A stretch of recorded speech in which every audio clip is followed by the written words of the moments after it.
এবার আপনি একটা প্রশ্ন বুঝেন, গাজার মালিক আমরা, বলেন গাজার মালিক আমরা, জুড়ে বলেন না, গাজার মালিক আমরা, রাফার মালিক আমরা, আসকালানের মালিক আমরা, বাবেলুদ্দের মালিক আমরা, ইলাদের মালিক আমরা।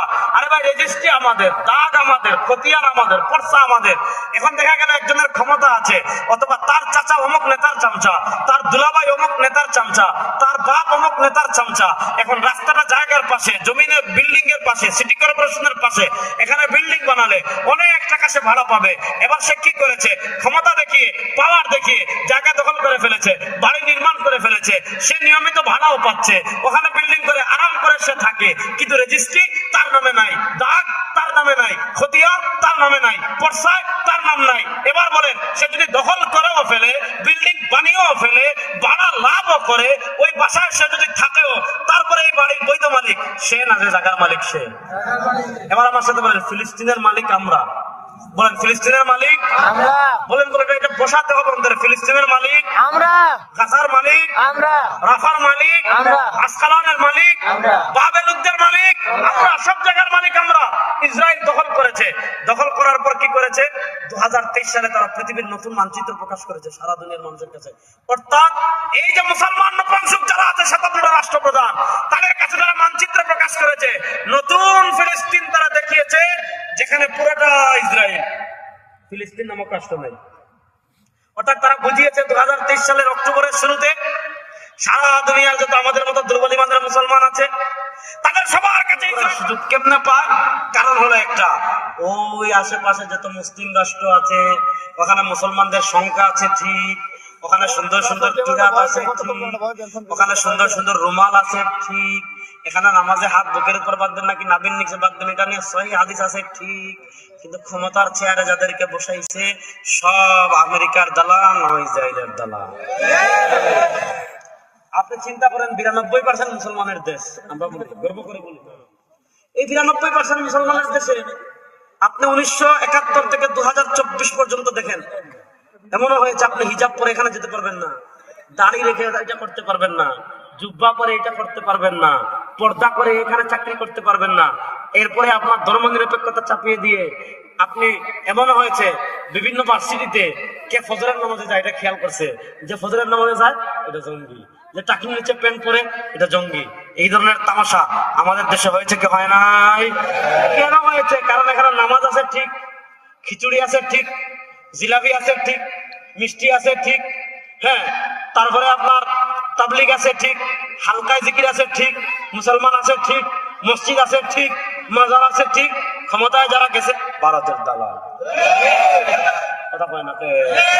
তাহলে এই শতাব্দীতে মুসলমানদের 1 নাম্বার চ্যালেঞ্জ হবে ইনশাআল্লাহ। আমি আপনাদেরকে 2টা উদাহরণ দিই, শুনেন। যেখানে মুসলমানদের নেতৃত্বের ঈমান থাকবে আল্লাহর উপর, যেখানে মুসলমানদের বিশ্বাস থাকবে আল্লাহর উপর, সেই মুসলমানদেরকে পরাজিত করবে পৃথিবীতে এমন কোন সুপার পাওয়ার নাই। আমি 2টা উদাহরণ দিই পৃথিবীর, আমার নিজের চোখে দেখে আসছে, শুনেন। বর্তমান পৃথিবীর অন্যতম পাওয়ার একটা যে রাষ্ট্র হলো ইসরায়েল, তাদের কি কি অস্ত্র আছে? অ্যাটম বোম আছে। অ্যাটম বোম মানে পারমাণবিক অস্ত্র।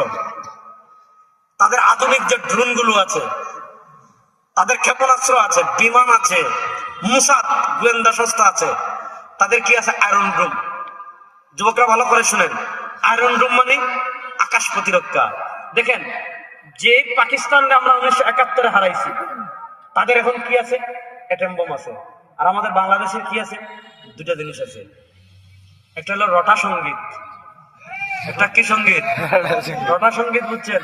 রবীন্দ্রনাথ ঠাকুরের আমার সোনার বাংলা আমি তোমায় ভালোবাসি। আর কি আছে?